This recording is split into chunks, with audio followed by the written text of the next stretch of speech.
Alright, y'all, it's Bleak. Go back to the real, in all caps, NBA YoungBoy story documentary. YoungBoy top 3 artists nowadays, bro.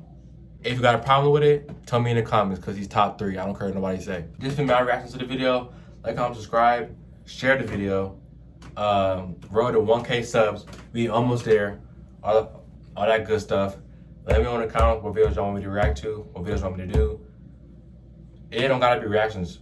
It could be pranks, reactions, challenges, food challenges. Like I did like a week ago or a couple days ago. I'm gonna put that at the end of the video so y'all can watch that. But yeah, like, comment, subscribe, share the video. Yeah, let's see the video.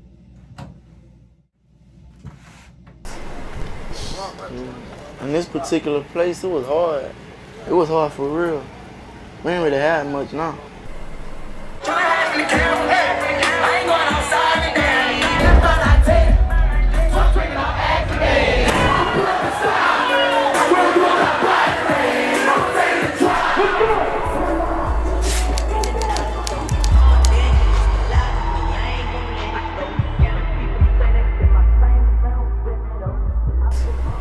Kentrell was born on October 20th, 1999 in Baton Rouge, Louisiana. He referred to Baton Rouge as a rare place with a different culture, atmosphere, and crooked police. He grew up without his father in the picture after he was sentenced to 50+ years. His mother would move away because of this. She sent him to live with his grandparents on 38th and Chippewa Street at a young age with his half-siblings, one of them being his older brother Pierre. Biologic, that's my real brother. When he was 4 years old, he fell off of a bed at his grandparents', breaking his neck. This forced him to wear a halo brace until his spine healed, which would leave permanent scars on his head. YoungBoy would stay in Baton Rouge with his grandma, who he says spoiled him whenever she could afford it. When talking of his grandma, he says she's the only woman he's ever really felt love from. I always stay with my grandma, like my grandma took care of me. My grandma gave me anything I want. My grandma made me feel love.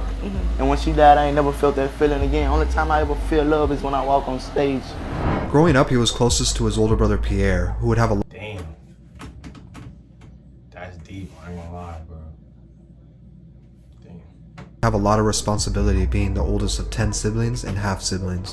When Kentrell was 7 years old, he came to Pierre on the porch with a notebook and told him he wanted to be a rapper, being inspired by his biological mom, who used to be a rapper as well. He started off writing in the composition notebook. We was on the porch. He came to me with this composition notebook and he was like, you know, this is what he gonna do. He began writing his first raps over the coming years, but was still a child and didn't take it 100% serious yet. As he and his brother got older, there's no question that the street life would influence them, but it wasn't always that way. In fact, they would try at an early age to make legitimate money by cutting neighbors' lawns for $7 each. This obviously didn't last long, as it simply wasn't enough money to keep them out of trouble. It's either jail or death, like literally. They started stealing bikes and car batteries at a young age, eventually leading up to home break-ins. He would eventually drop out of school in the 9th grade and start taking rap more serious. This was around the time his grandmother would pass away from heart failure, leaving Kentrell nowhere to go. Kentrell would move in with his half-brother Pierre and Pierre's mother Monique, who would be like a second mom to him, even referring to her as mom.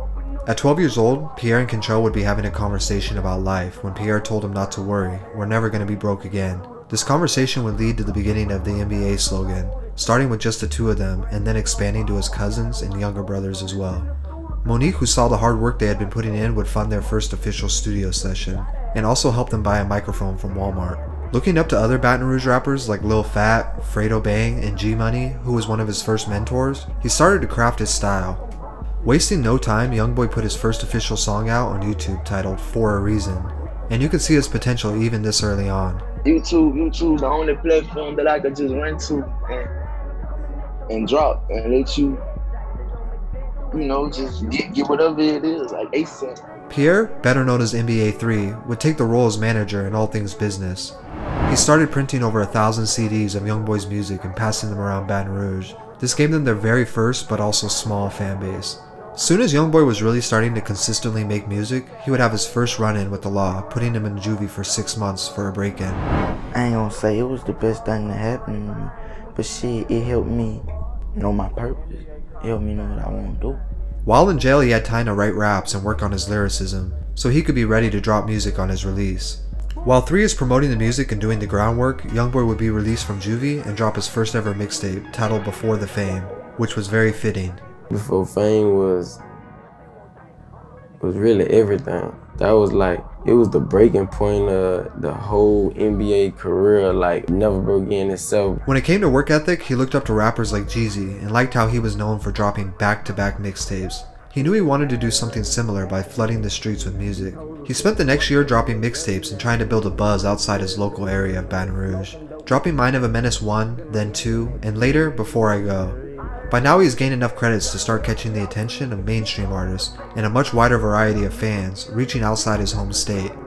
Kevin Gates and Boozy would be some of the first major artists to hop on a song with him and give him his first cosign. Gates told me keep working.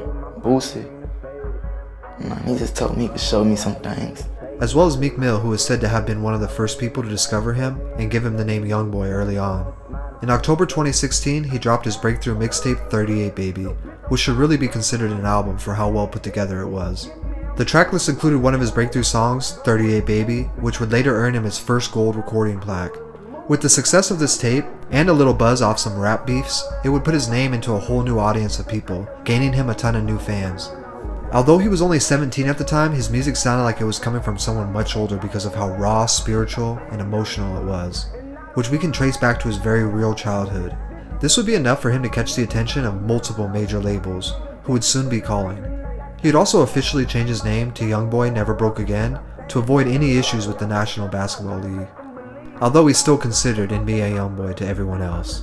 In an interview with XXL in 2016, he stated, "I'm going to be the next new thing that you see in rap. I'm YoungBoy." On November 28, 2016, NBA YoungBoy was arrested before a show in Austin, Texas. He was booked for 2 counts of attempted first-degree murder and held on a $200,000 bond. Although he was 2 attempts, what? He was only 17, he could be tried as an adult for attempted murder. He went from the biggest new artist in rap scene to possibly facing life imprisonment. Just as everyone thought he would take a break from dropping music, he ended 2016 with yet 2 more projects, Mind of a Menace 3 and Before I Go Reloaded, which added up to over 6 mixtapes in a 1-year span, something that very few rappers are capable or even able to get away with, 2 of them being released from behind bars. This was a scary situation though. If YoungBoy was convicted, his career and everything he worked for could potentially end. He would be held until May of 2017 for when he faced his trial. Fortunately, he was released after taking a plea deal, and immediately dropped his single Untouchable, which had a lot of messages hidden inside it. One of them saying, "I'll never jeopardize it again," where we can assume he was talking about his situation. At this point, what more could he have proven at 18 years old? Although that wouldn't be the last time YoungBoy would get into trouble, he has not come close to being charged with something this serious since. In 2018, he announced his first studio album, Until Death Call My Name. It featured artists like Future, Birdman, Lil Uzi, and Offset, solidifying his spot in the mainstream. From there forward, YoungBoy didn't even come close to stopping. He knew it was his time, dropping back-to-back mixtapes and EPs where he would go platinum in the streets and then platinum on the charts. I just knew at one point it wasn't no stopping me. You hear me? I knew that this moment was gonna come, nigga, to put me right there with you. To date, YoungBoy has more gold and platinum plaques than you could probably imagine, and he has been consistently the most viewed YouTube artist for over 2 years straight, pulling over 50 million views a week. There's no denying what YoungBoy has accomplished is insane. All of this happened while spending a majority of his career either locked up or on house arrest, showing us nothing is impossible, even at a young age, but it wasn't easy.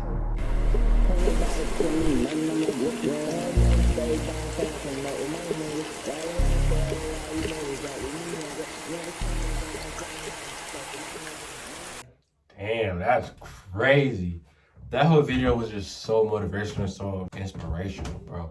Back-to-back big words, boy. Let me know in the comments if I like this video. This was crazy. I didn't know all that. But yeah. Let me know if you like the video. Like, comment, subscribe. Let me know in the comments what you want me to react to, what videos you want me to do. Yeah. Like I said, bro. Like, comment, subscribe. Road to 1,000 subscribers. We almost there, bro. We got this. Taking y'all on this journey with me. So let's go. Share the video to your uncle and your hippo that lives in Asia. Love y'all. Like, comment, subscribe, chase your dreams, because I'm not gonna chase them for you. And yeah, till next time. We out.